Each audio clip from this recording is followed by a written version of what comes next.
Vamos a continuar con la ponencia del doctor Ángel Cueva con respecto al tema de la injuria pulmonar inducida por el ventilador mecánico. Doctor Ángel, si desea, puede dar inicio a su sesión del siguiente tema. Muchas gracias. Eh, Muy buenas tardes nuevamente para los compañeros que recién se están agregándose a las charlas. ¿Me escuchan bien? ¿Se ve todo normal? ¿Las diapositivas están pasando? Quisiera que me confirmes, por favor. Sí, sí se escucha perfecto, doctor, y también las diapositivas se logran apreciar. Bueno, eh, entonces, para recordar a los compañeros que recién están reincorporándose o aquellos que tal vez han estado, pero no han estado muy atentos a la charla. El tema que hemos hablado el día de hoy de diestrés respiratorio tiene mucha relación con ese tema, que es el de injuria pulmonar inducida al ventilador mecánico. Pues resulta que en medicina, pues en nuestra práctica, eh, como especialistas en el área de cuidados intensivos, pues eh, toda actividad, toda acción en el ámbito médico, pues tiene sus efectos. Y un viejo proverbio decía, ¿no? Un viejo proverbio y un viejo principio de la medicina es primum non nocere, que básicamente dice, primero, no hacer daño. Es un principio en medicina. Primero, no hacer daño. Y es que en este contexto, en el mundo en el cual vivimos, en el mundo de la medicina intensiva, pues las actividades, las múltiples actividades terapéuticas que nosotros realizamos con nuestros pacientes, pues tienen un daño potencial. El uso de la sedación tiene un daño potencial. El uso de la ventilación mecánica tiene un daño potencial. Entonces, hasta hace mucho tiempo la ventilación mecánica era, bueno, hasta hace mucho tiempo la medicina era más simple, ¿no? No era tan efectiva, pero era relativamente segura, ¿no? Ahora la medicina es compleja, tiene un aparataje, tiene un amplio aparataje, pero también es potencialmente peligrosa. Entonces, a mayor gravedad de un paciente, mayor número de actuaciones y mayor complejidad, mayor agresividad. Y esto pues puede implicar también mayor riesgo o daño hacia el paciente. Nuevamente con ustedes, soy el doctor Ángel Cueva, yo soy médico de cuidados intensivos y el día de hoy la charla se va a titular Lesión pulmonar inducida por la ventilación mecánica.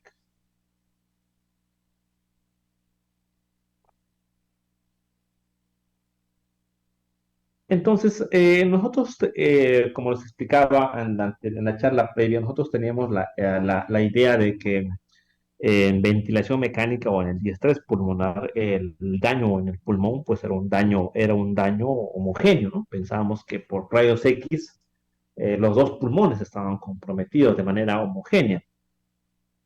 Más sin embargo, ahora sabemos que eso no es así. Por tomografías de evidencia, por ejemplo, se detectan o se diagnostican zonas que están bastante, de manera adecuadamente ventiladas, esas que están aquí, que se ven por el puntero, y zonas que están pues mal ventiladas, que están colapsadas, ¿no? Entonces, el ventilador mecánico va a ejercer su trabajo de manera indistinta, tanto en las zonas que no están ventiladas como en las zonas que están ventiladas. Y potencialmente las presiones que se generan no van a ser iguales. No van a ser iguales en esta zona que en esta zona. Tal vez una acción terapéutica en esta zona que puede hacer que el alveolo se distienda y mejore su oxigenación, en esta zona pues puede ocasionar daño. La ventilación mecánica a lo largo de la historia hace un soporte ante el fracaso de la respiración, disminuye el trabajo respiratorio, mejora el tiempo oxigenatorio. Y lo principal, nos da tiempo. La ventilación nos da tiempo. ¿Tiempo a qué? Tiempo a que la patología que provoca la insuficiencia respiratoria sea modificada. Si es que el paciente tiene una neumonía, pues nos dará tiempo a que los antibióticos hagan efecto. Si es que el paciente tiene un diestrés, pues la ventilación mecánica nos dará la opción de que la patología que lo ha condicionado pues, llegue a pasar mientras nosotros damos soporte de la ventilación mecánica. Entonces, la historia de la injuria pulmonar nace con el ventilador mecánico, ¿no? Recuerden que el ventilador mecánico nace en la epidemia de la polio en los años 50, donde claramente pues, se logró disminuir la mortalidad, ¿no? Se logra disminuir la mortalidad con estos pulmones que eran los pulmones de hierro, los cuales se les conocía, ¿no? Que eran eran cámaras donde las personas, donde su pulmón respiraba a presión negativa, a presión negativa. Eh, entonces, la evolución de la medicina intensiva y de la ventilación mecánica también pues, trae consigo otra estrategia de ventilación mecánica, que es la estrategia de ventilación mecánica a presión positiva, que es la que conocemos actualmente. Pero con el uso de esa ventilación positiva, pues trae también una complicación que es el barotrauma, ¿no? Que esa presión generada en el pulmón puede causar un trauma por presión o una lesión por presión. Los años 80 se describe no solamente el barotrauma, sino también se describe el bolotrauma, que es la lesión asociada al volumen que entra al pulmón. Ya en los años más cercanos, en el año 1997, se describe el atelectrauma, que es básicamente la lesión inducida por el cizallamiento que ocurre a nivel alveolar. Ese fenómeno en el cual el alveolo se cierra, se abre, se cierra, se abre, se cierra, se cierra, se cierra, se abre, también producía daño pulmonar. Y recientemente se ha descrito el ergotrauma, que es la mezcla de todos estos mecanismos que lastiman el pulmón.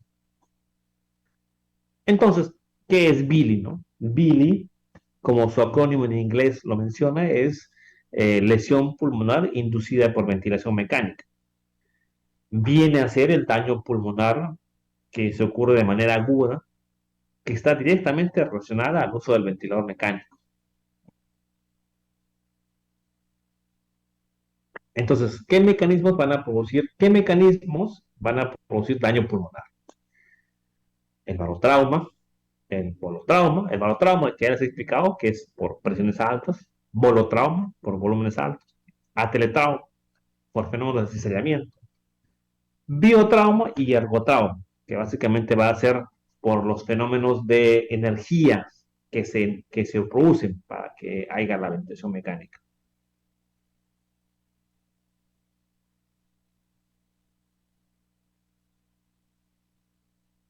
Entonces, acá tenemos, por ejemplo, acá vamos a explicar el ateletrauma, que es básicamente este fenómeno que se ocurre, esta lesión que se ocurre cuando el alveolo se colapsa, se abre, se abre, se colapsa, se abre, se colapsa.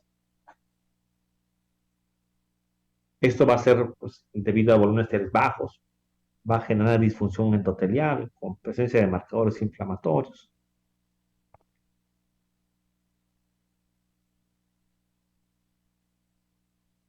Acá tenemos el bolotrauma, que es una lesión ocasionada por volúmenes tibiales altos que generan ruptura a nivel alveolar y posteriormente neumotórax.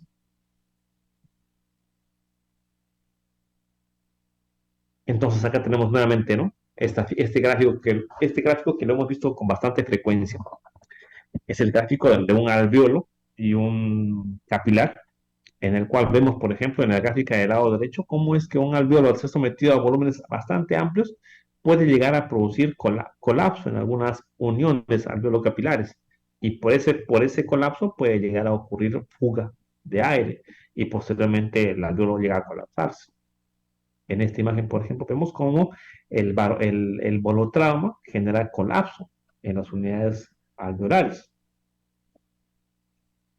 El barotrauma, que básicamente es la lesión por presiones eh, elevadas del ventilador mecánico, en las cuales las elevadas presiones van a producir ruptura a nivel alveolar y disrupción de las unidades alveolocapilares.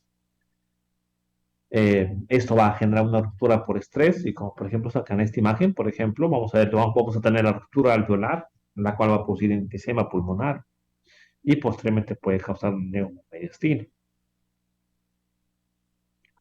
El biotrauma que es la repercusión de estas lesiones a nivel pulmonar, pero a nivel sistémico.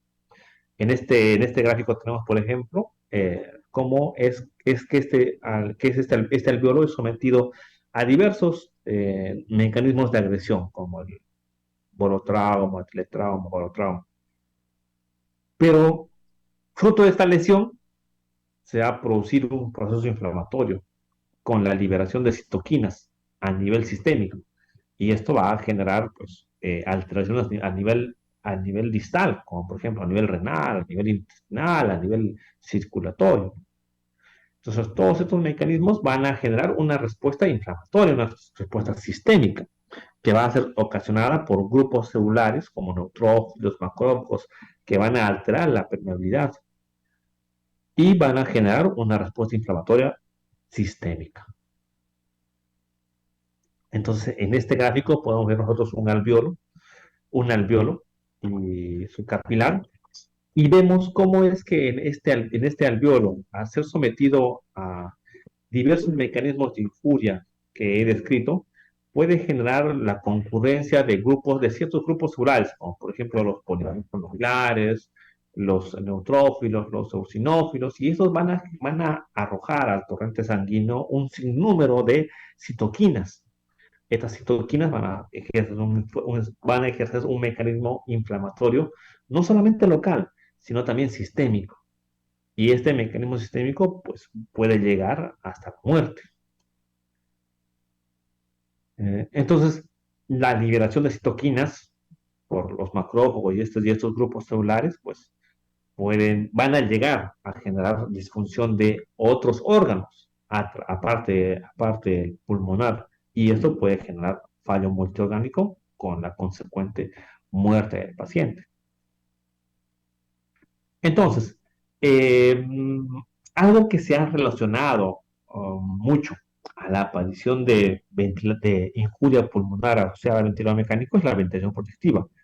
Y en este gráfico, por ejemplo, podemos ver cómo es que grupos de pacientes que están ventilados, por ejemplo, de manera convencional, tienen más posibilidad de desarrollar disfunción de ciertos órganos. Vean, en comparación a los pacientes que están recibiendo ventilación mecánica protectiva. Vean que los que reciben ventilación mecánica protectiva tienen menos posibilidad de desarrollar disfunción de órganos.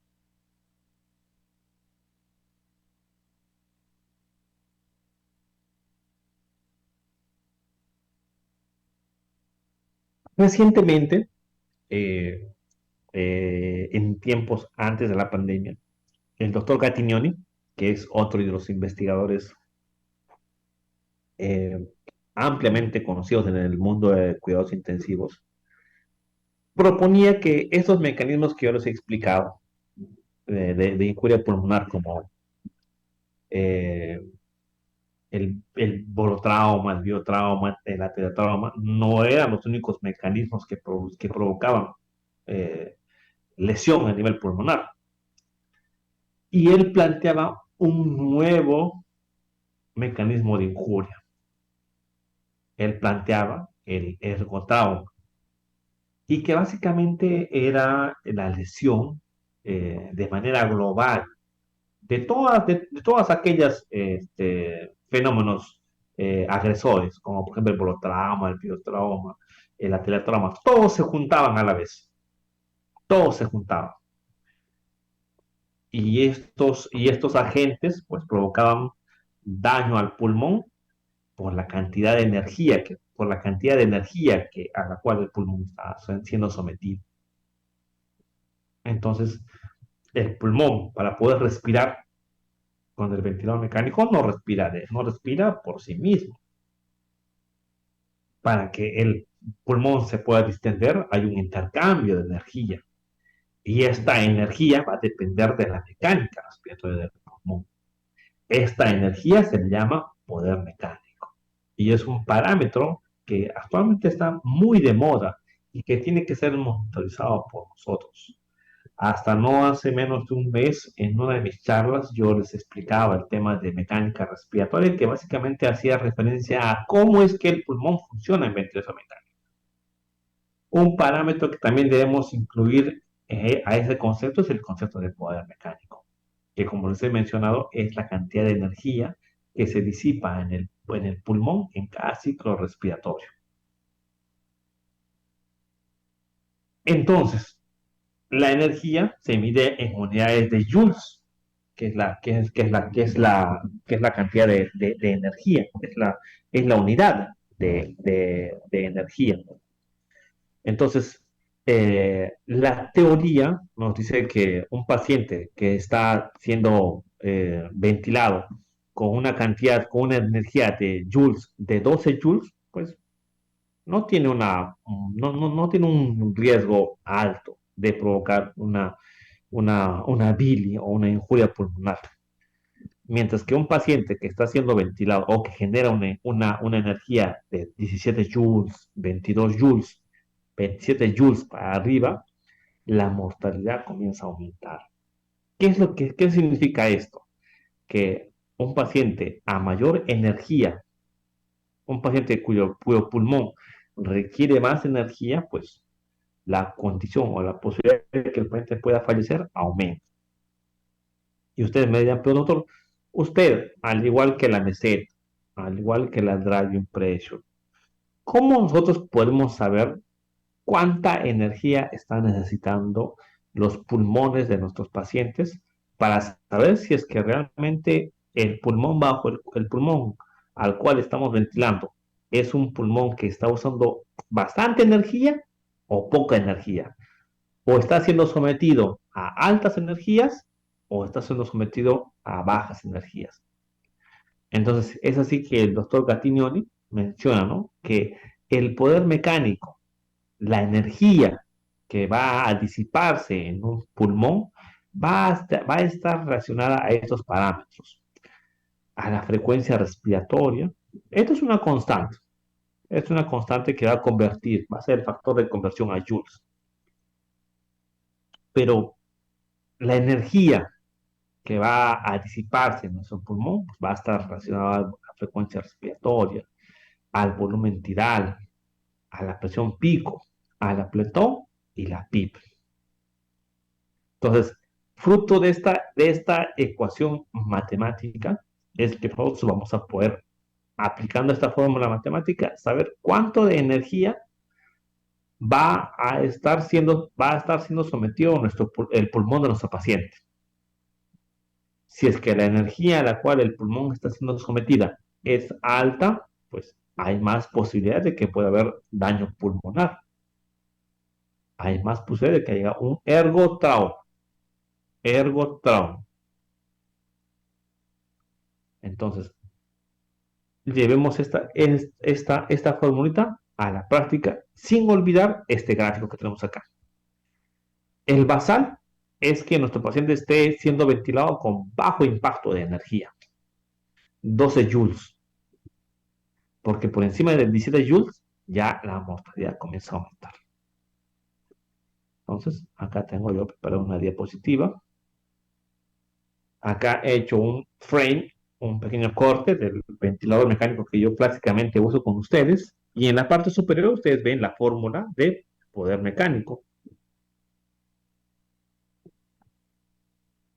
Todos los datos que están acá, la frecuencia respiratoria, el volumen tidal, eh, la presión pico, la plató, la meseta, van a ser sustituidos por la fórmula que vamos a encontrar acá.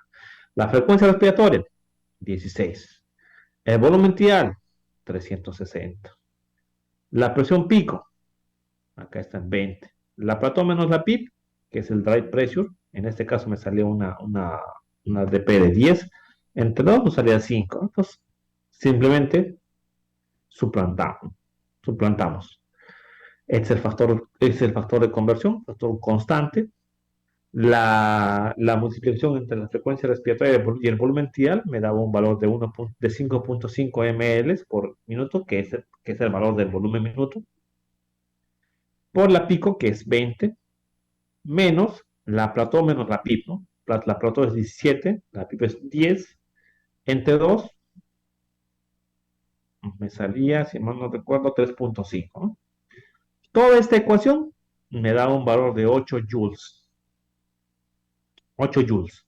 Entonces, yo haciendo este cálculo, yo podía inferir o yo podía deducir que mi paciente estaba siendo ventilado con un bajo impacto energético, lo cual me hace ver a mí que mi paciente, pues, hay menos posibilidad de que él sufra un BIL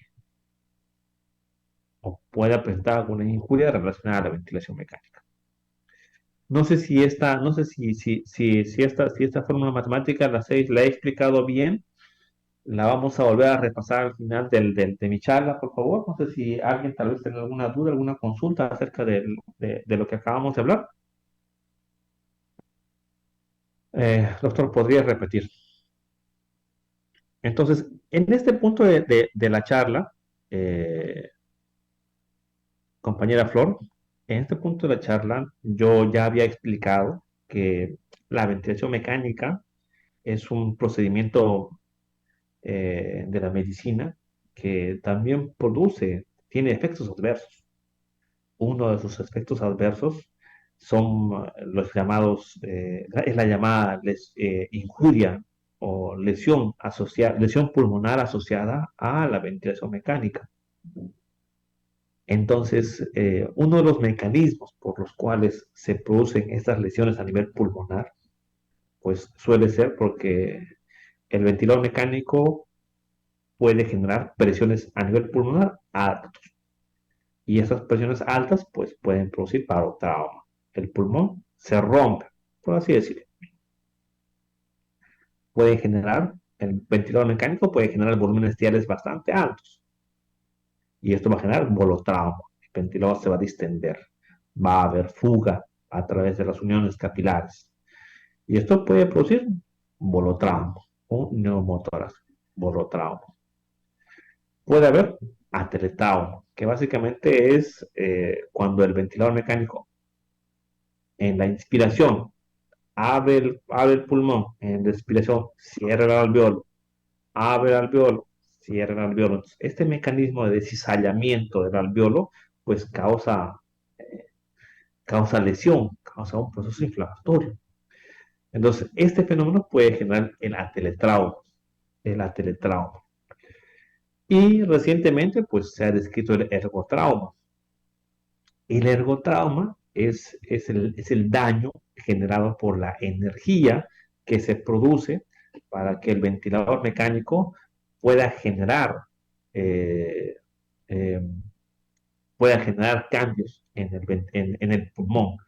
Es la energía que el ventilador mecánico va a entregarle al pulmón para que el pulmón pueda funcionar con el ventilador mecánico. Es el impacto en este gráfico, por ejemplo, en este grafiquito que les había presentado en esta imagen, que me parece bastante didáctica, nosotros vemos como un pulmoncito está siendo atacado por un martillo, ¿no?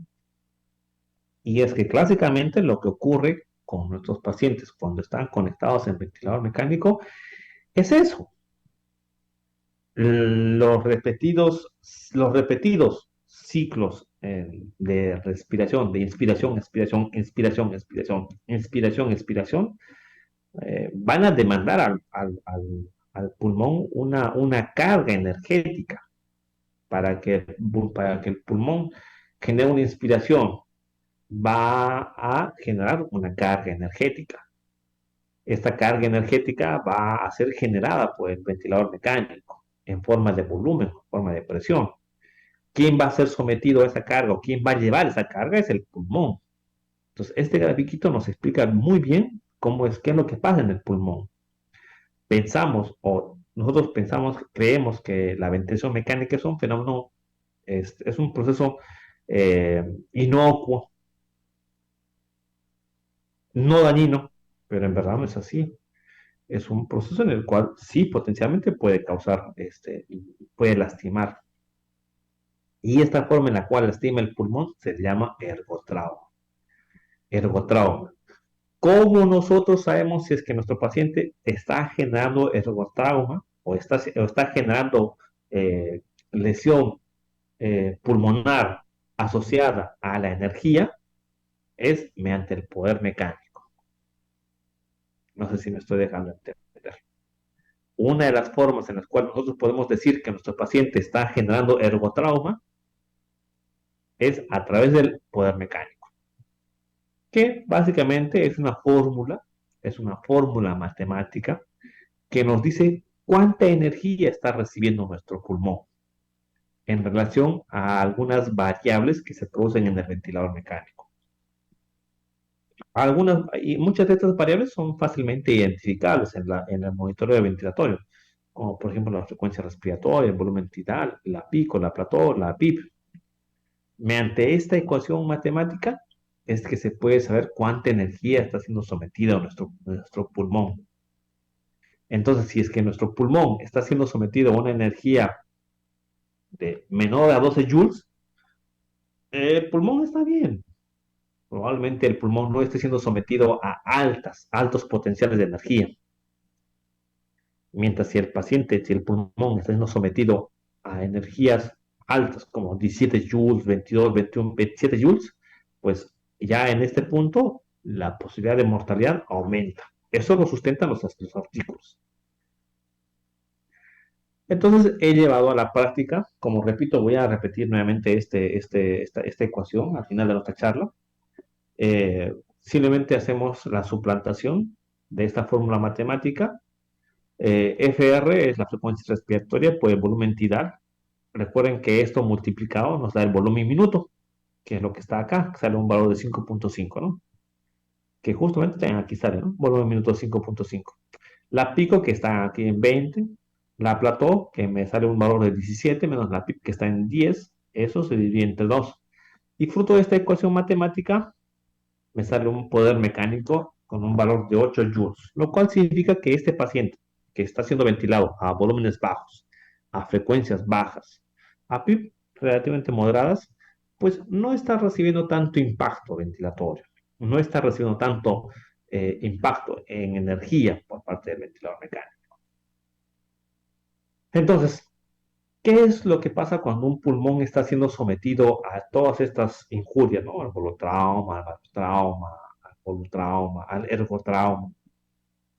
Como ustedes verán, acá ven una lámina en la cual se altera la mecánica, la estructura epitelial del alveolo, se distorsiona. Esto es generado por el daño que se produce por la bilis que produce a nivel epitelial. ¿Cómo es que el pulmón se va dañándose poco a poco de manera cíclica? Pero como les mencionaba en la clase previa, pues el pulmón es de las pocas estructuras que llegan a regenerarse. Pero una vez que se regeneran, pues pueden regenerarse, pero con bastantes cicatrices, rezagos a nivel pulmonar, lo cual condiciona un pulmón mucho con una complacencia disminuida, un pulmón fibrótico, por así decirlo. Entonces, para evitar todo esto que les acabo de mencionar, una vez más, insisto, y asumo que lo van a tocar en uno de los temas siguientes, es importantísimo el contexto de ventilación mecánica protectiva. Ventilación mecánica protectiva con volúmenes tiales de 6 por kilo, platós menos de 30, PIPs de acorde a niveles oxigenatorios, disminuye la mortalidad. Si es que el paciente está con PAFIs, si es que el paciente, pese a estas estrategias, sigue con índices oxigenatorios con PAFI menos de 150, pues considera la pronación, o el bloqueo neuromuscular. Y usar las herramientas para mejorar la oxigenación en hipoxemia refractaria, como la pronación, como la maniobra de reclutamiento, ¿no? Pero siempre es importante la ventilación mecánica a volúmenes tiales bajos. Eso se ha demostrado en el nivel de la mortalidad.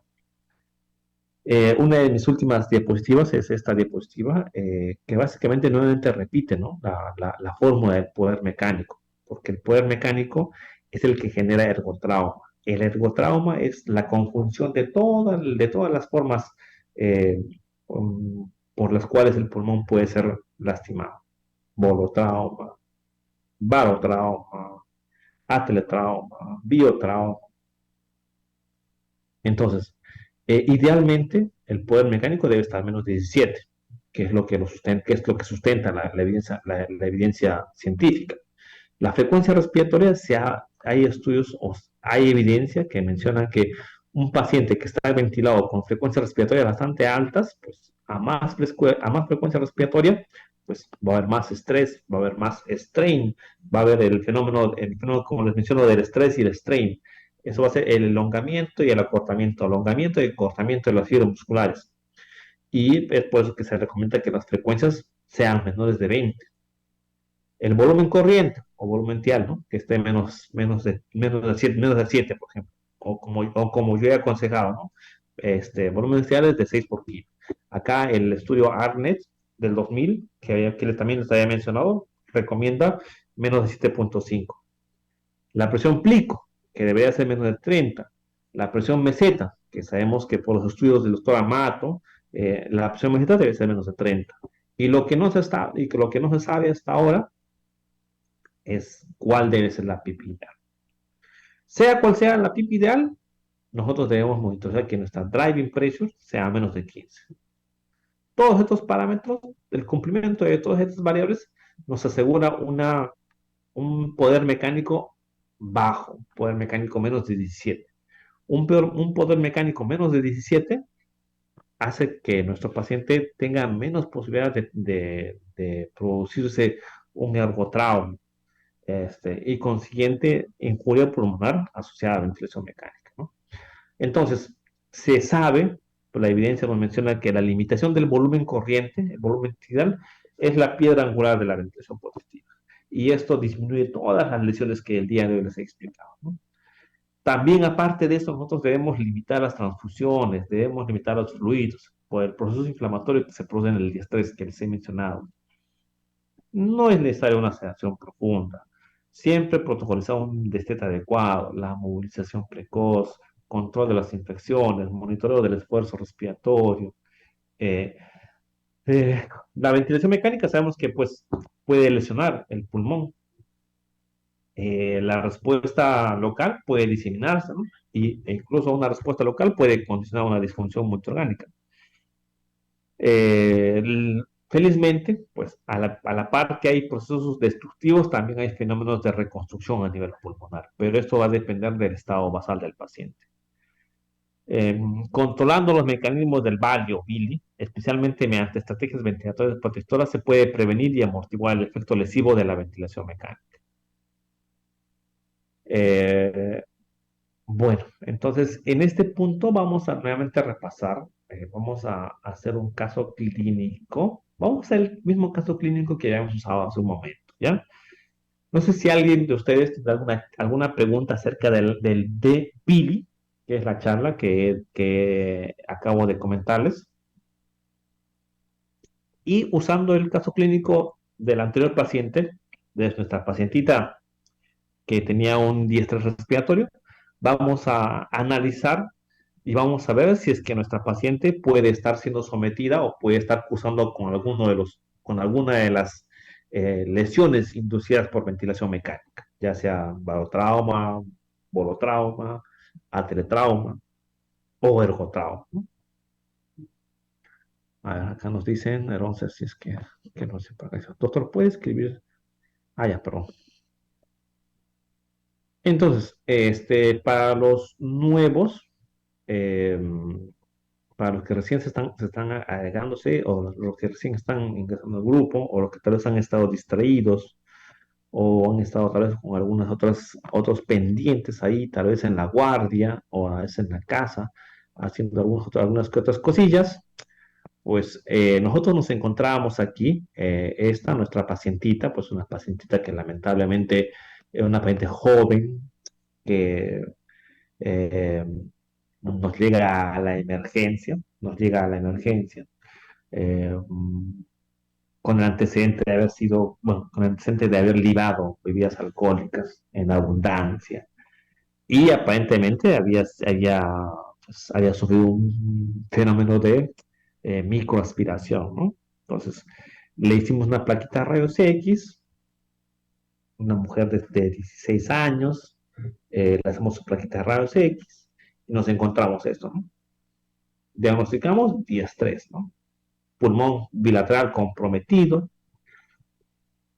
eh, Ahí tienes el criterio de temporalidad. Esto ocurrió menos de una semana. Hay el criterio de radiología, compromiso bilateral. Este compromiso no se explica por alguna alteración cardíaca, porque la señorita no tiene ninguna patología cardíaca. Y el índice oxigenatorio está a menos de 300. Entonces ya tenemos ahí los cuatro criterios para diagnosticar diestres. Es un diestres. Hacemos medidas básicas de ventilación mecánica. Y bueno, vamos a saber si es que le estamos provocando o no le estamos provocando el billing. Vamos a ver.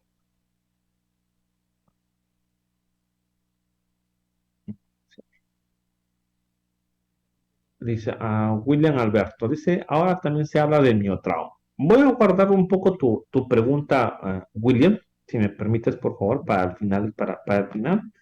Y mientras seguimos desarrollando la práctica esta con este ventilador mecánico, con este simulador de ventilador mecánico. ¿Ok? Entonces, nosotros tenemos acá un paciente, por ejemplo, en el seteo original, pues era un paciente que está seteado con ventilación mecánica. El ventilador, nosotros le hemos entubado y le hemos encontrado el seteo de ventilador mecánico con un volumen de 520, ¿no? 520, eh, 520 y PIP en 2, ¿no? PIP en 2. Entonces, bajo este seteo, por ejemplo, bajo este seteo, nosotros acá ya podemos ver dos tipos de lesión, ¿no? Potencialmente el paciente está siendo expuesto a volúmenes bastante altos. Estos volúmenes altos, pues, pueden generar en nuestra paciente, pues, un tipo de volutrauma, volutrauma, pues, volumen tial bastante alto. Nótense que la PIB está sugerentemente baja. Recuerden que la PIB la PIB lo que genera evita, lo que la PIB genera, lo que la PIB básicamente evita es de que los alvéolos se colapsen. Y precisamente el colapso de los alvéolos es lo que causa el teletrauma, ¿no? Entonces acá tenemos un paciente que potencialmente está complicándose, que potencialmente está complicándose. No sé si alguien en el auditorio tal vez tenga alguna observación con este seteo o tal vez quiera hacer alguna sugerencia al respecto de este seteo o de este caso, por ejemplo.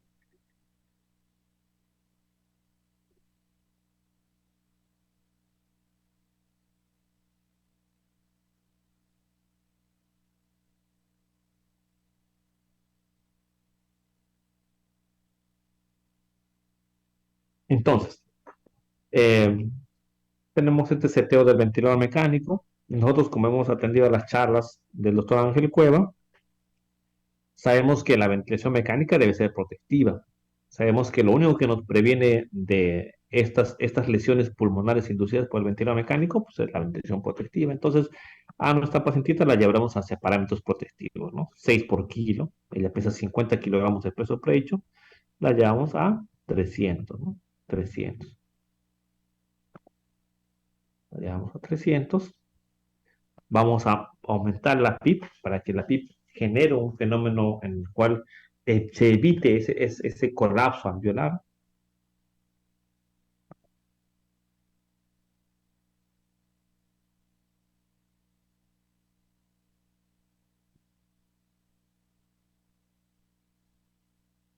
Vamos a aumentar un poco ligeramente la frecuencia respiratoria,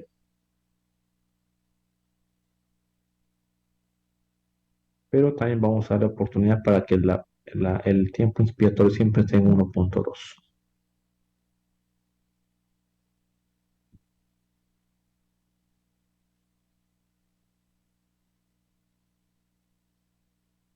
Entonces, hemos hecho esos seteos iniciales, ¿no? Hemos hecho seteos iniciales. Nuestra paciente que está siendo ventilada a 300 de volumen a 6 por kilo, una PIP de 10.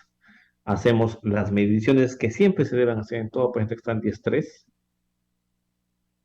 medimos la meseta y nos damos cuenta que la meseta está en 40.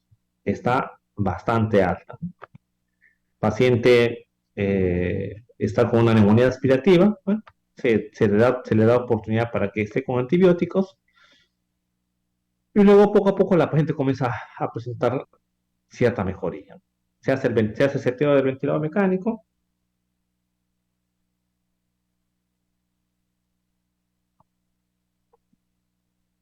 se hace el seteo del ventilador mecánico y fíjense cómo con los cambios que hemos hecho, las presiones en el pulmón están cediendo, están cediendo, ¿no? La presión pico baja de 40 y tantos a 31. Nuestra meseta está actualmente, o plató, está en 25.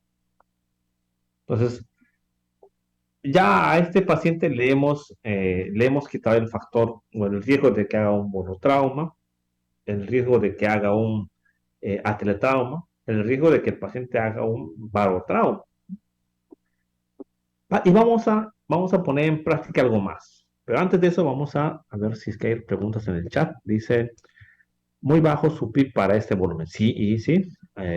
Ahora, sí tienes razón. Precisamente eso estábamos destacando, ¿no? La PIB, recuerden que la PIB, el mecanismo de acción de la PIB es evitar que el alveolo se colapse. Antes del uso de la PIB o antes de la invención de la PIB, lo que hacían los ventiladores mecánicos era esto, ¿no? Al alveolo lo hinchaban, lo desinflaban, lo hinchaban, lo desinflaban, lo hinchaban, lo desinflaban, lo hinchaban, lo desinflaban. Y este mecanismo que se llama cizallamiento, pues generaba daño pulmonar. Entonces, ¿qué es lo que hace la PIP? La PIP te asegura que tu alveolo esté ahí, bien hinchadito, bien gordito ahí. Y ya sea fenómeno de inspiración o expiración, el alveolo no se colapse. Entonces, como el alveolo no se colapsa, no existen esos fenómenos de acizallamiento y se evita el teletrauma. Entonces, una PIP adecuada sí previene que ocurra un BIL. Marjorie nos dice, la modalidad ventilatoria a elegir sería presión control. No necesariamente, Marjorie. Como había mencionado previamente en la anterior charla, ustedes pueden eh, elegir la modalidad ventilatoria a la cual ustedes estén más familiarizados. Pero una virtud de la ventilación mecánica en modo volumen es que ustedes pueden monitorizar en tiempo real, así como nosotros lo estamos haciendo, nuestras variables, la presión pi, nuestras presiones, la presión pico, la presión meseta, la y presión. En presión eso no es tan fácil, no es tan fácil hacer eso en modo presión. Hay que extrapolarlo hacia el valor normal. eh, entonces, siempre, o lo que se recomienda, es que un paciente que está en diestrés en fase aguda, lo ideal es que esté en modo volumétrico. Obviamente también en modo volumétrico va a tener sus eh, aspectos desfavorables. Por ejemplo, que las presiones son un poco difíciles de controlar, ¿no? Y a veces muchos colegas prefieren tener las presiones controladas, pero como les he explicado, en modo volumen es el modo en el cual ustedes pueden monitorizar, al menos en las etapas agudas, pueden hacer un adecuado y un correcto monitoreo de la mecánica respiratoria. Eso sin lugar a dudas. Entonces, antes de que me hicieran esas preguntas, yo les había mencionado de que, bueno, hemos reducido algunos factores de riesgo para que nuestro paciente pueda hacer uno de estos bilis, ¿no? Ahora vamos a ver si es que cómo está el poder mecánico de nuestro paciente, ¿no? Vamos a ver cómo está el poder mecánico de nuestro paciente, cómo es que cómo es si es que el ventilador mecánico está sometiendo al pulmón de nuestro paciente a una alta carga energética o no. Para eso vamos a usar la fórmula que ya les había mencionado, pero bueno, pues yo me encontré en internet esta fórmula, que es una fórmula resumida eh, del poder mecánico, ¿no? Para poder sacar el poder mecánico. Entonces, nuestra paciente, unos 60, vamos nuevamente, ¿no? Nuestra paciente mide unos 60, perdón, perdón.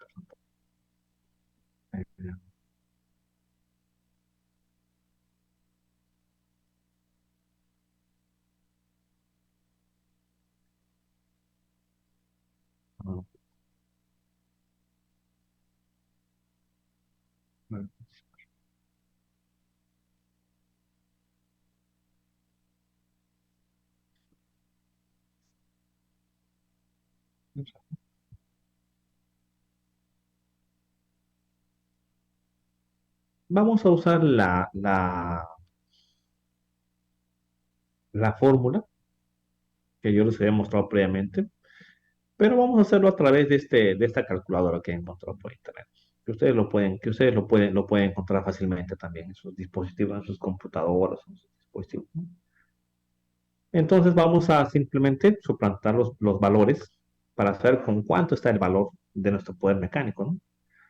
Entonces nosotros tenemos a nuestra paciente que está con una plató de, permítanme, una plató de 25. Plató de 25, una pico de 31, una PIP de 10, un volumen ideal de 300, una frecuencia respiratoria de, ¿cuánto es la frecuencia respiratoria? De 16. Ojo, no se pierda. Lo que yo estoy haciendo acá es usar una calculadora de esas que hay por internet. Pero básicamente lo que estamos haciendo con este ejercicio es aplicar esta fórmula que yo les había mostrado anteriormente. La fórmula del poder mecánico, con el cual ustedes van a poder, con el cual vamos a poder determinar con cuánto energía está siendo sometido nuestro pulmón. Entonces, hemos suplantado los valores, calculamos y nos dice que, por ejemplo, nos dice que el poder mecánico de nuestro paciente está en 11 joules, lo cual nos dice que eso es bueno. Nuestro paciente está cumpliendo parámetros de protectividad. Eso es bueno. Pero ¿qué pasaría si hacemos lo siguiente nosotros, ¿no? Esto es con las medidas que ya hemos hecho. Pero ¿qué pasa si nosotros hubiéramos medido su poder mecánico eh, con el anterior seteo? Un seteo un poco más agresivo, ¿no? Un seteo con un volumen tial de eh, 500, por ejemplo, 520. Eh, una frecuencia respiratoria un poco más alta para barrer CO2, ¿no? Para barrer CO2. Yo les expliqué en la primera diapositiva que nosotros en ventilación mecánica debemos tolerar el CO2 y por tal razón debemos también tolerar las frecuencias respiratorias bajas. Pero en este seteo, pues hemos decidido ventilar a nuestro paciente con ventilaciones mecánicas un poco altas, con volumen mundial bastante alto, 520, frecuencias respiratorias altas para barrer CO2. Vamos a ver, inclusive hasta el ventilador mecánico, hasta el ventilador mecánico nos dice que ya estamos pasándonos, estamos exagerando el volumen en minutos, ¿no? Vamos a ver con este seteo con el cual inicialmente estaba nuestra paciente, cuánto es que sale el poder mecánico, ¿no? Con cuánta energía eh, está recibiendo este pulmón. Nuevamente nos vamos a nuestra formulita, esta fórmula que yo he encontrado por internet, que se llama fórmula del poder mecánico, que también se las he dejado ahí en las diapositivas que vamos a compartir. Entonces, suplantamos nuevamente los datos, ¿no? La presión plató, en este caso, la presión plató, pues está altísima.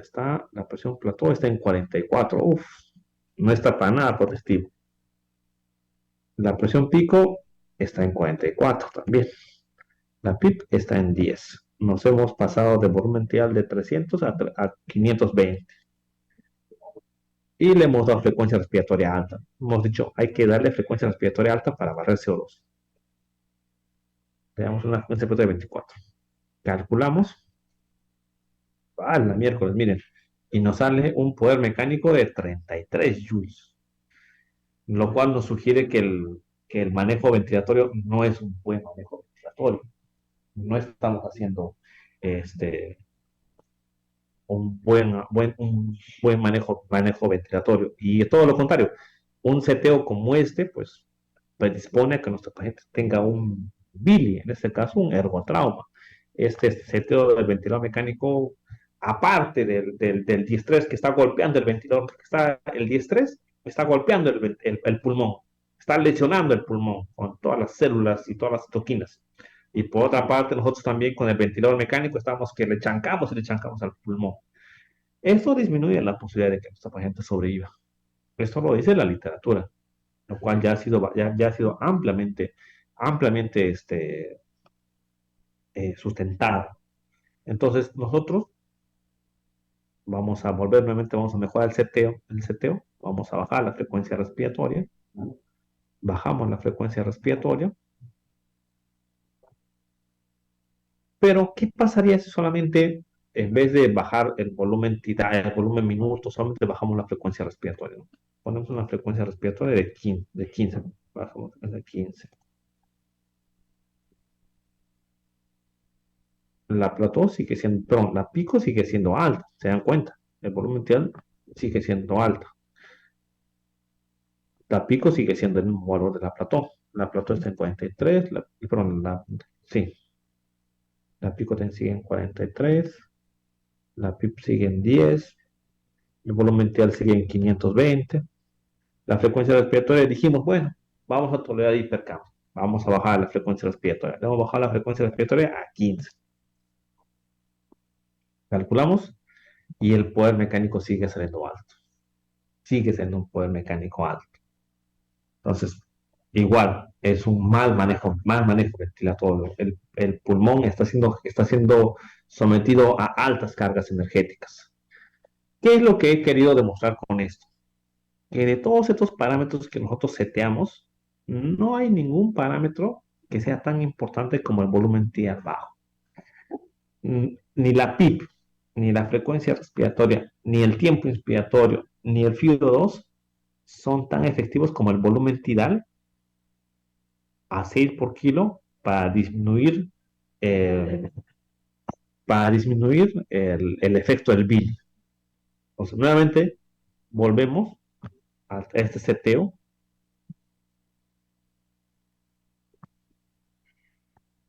Bajamos el volumen tidal a 300. Obviamente, consecuencia de esto, pues va a haber hipoventilación. Y vamos a tener que aplicar el concepto de hipercambio permisiva. Entonces, hemos bajado el volumen tidal nuevamente, ¿no? A 300. Hacemos nuevamente nuestras medidas. La pico está en 32 y la pico está en 32 y la meseta está en 25. La plató está en plató pico, 31. Perdón, la plató está en 25. La pico está en 31. La pico está en 10. Volumen diario nos bajaba a 300 y la frecuencia respiratoria nos bajaba a 15, ¿no? Calculamos y nuestro poder mecánico nos sale nuevamente en 10 joules. Entonces, ¿qué nos dice? Sin peligro de lesión pulmonar.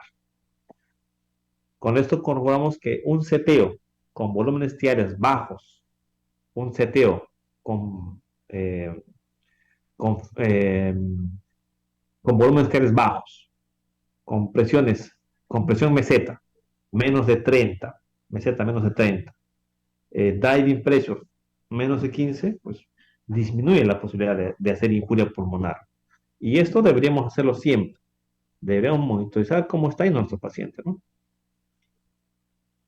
Doctor, ¿hubiera aumentado la mortalidad a causa del incremento del poder mecánico? Así es, así es. En el primer escenario en el cual nuestro poder mecánico nos salía más de 20, pues la posibilidad de que aumente, de que muera, aumenta. Es más, eso eh, ya está documentado. Está documentado. Por ejemplo, en la charla que hemos mencionado, hemos mencionado, ah, habíamos mencionado que un poder mecánico más de 20 aumentaba la mortalidad más de un 20, un poder mecánico más cerca de 22 joules aumenta la mortalidad en un 30%. Entonces, eso condiciona que el paciente pueda evolucionar de manera desfavorable. Dice, ¿no? Me preguntan, ¿aumenta el CO2 si baja la frecuencia respiratoria? Sí, sí. Lamentablemente, una de las debilidades de la ventilación mecánica protectiva es el aumento de CO2. Y esto se explica porque recuerden que el CO2 exhalado depende del volumen TIAL y la frecuencia respiratoria.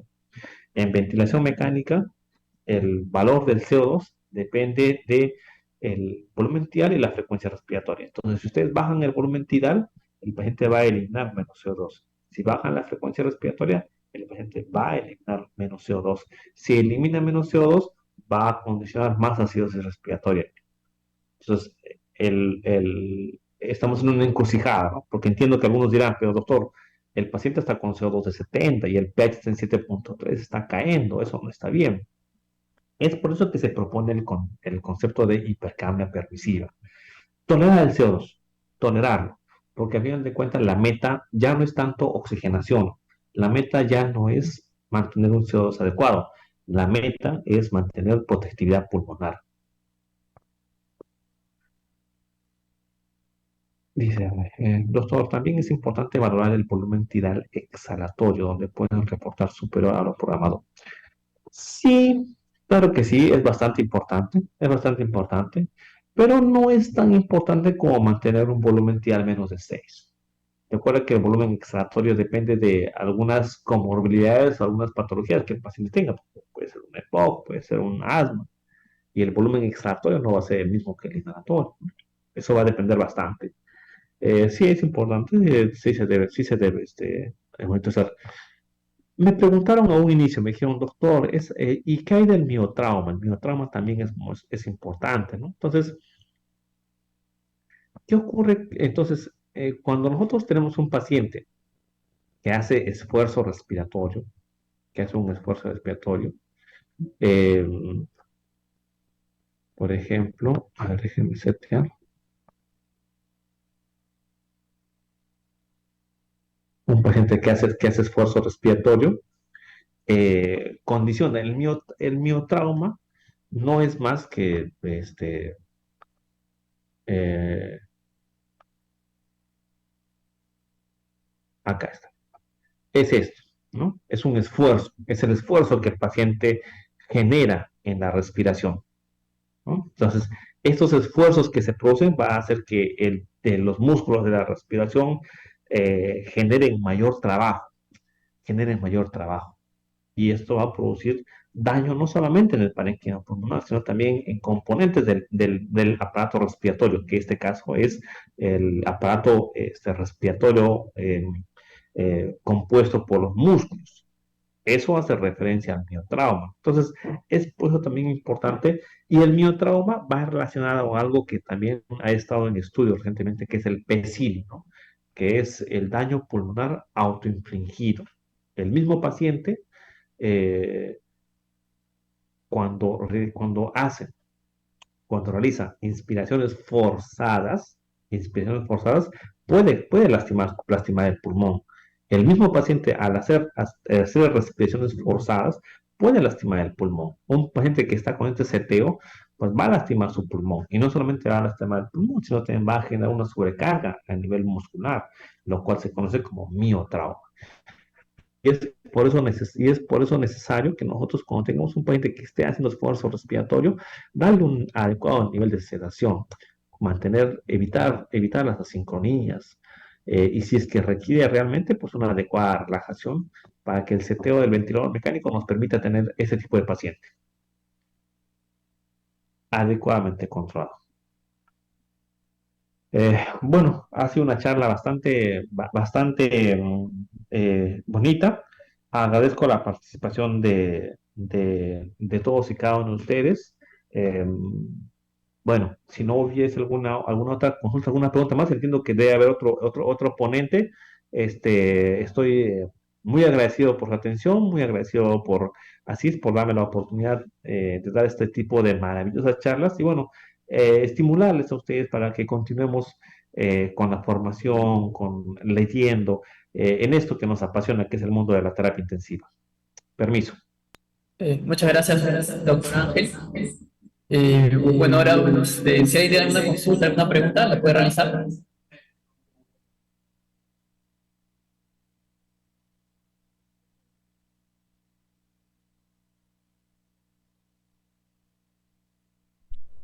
Hay una Ah, pregunta de la licenciada Vilma Pasa. Dice, doctor, ¿cuáles son los requisitos de disminuir el PIB en pacientes estresados?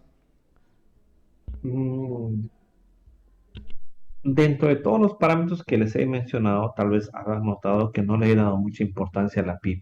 Y es que en toda eh, la literatura que habla sobre ventilación mecánica, antiestrés y ventilación mecánica protectiva, siempre le da más importancia a otros valores, como el volumen minuto, ahora la frecuencia respiratoria, la platón, la pico.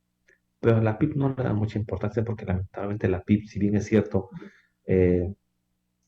eh, lo usamos bastante en cuidados intensivos, no hay evidencia suficiente que diga que la PIB es una herramienta eh, im- más importante que el volumen tidal para proteger el pulmón, ¿no? Entonces, a la pregunta que ella me dice, ¿no? Doctor, ¿cuáles son los requisitos para disminuir la PIB? Entiendo que una PIB debe ser disminuida a medida que el paciente vaya mejorando la condición. Recuerden que nosotros usamos PIP para mejorar la capacidad residual funcional, para reclutar alveolos.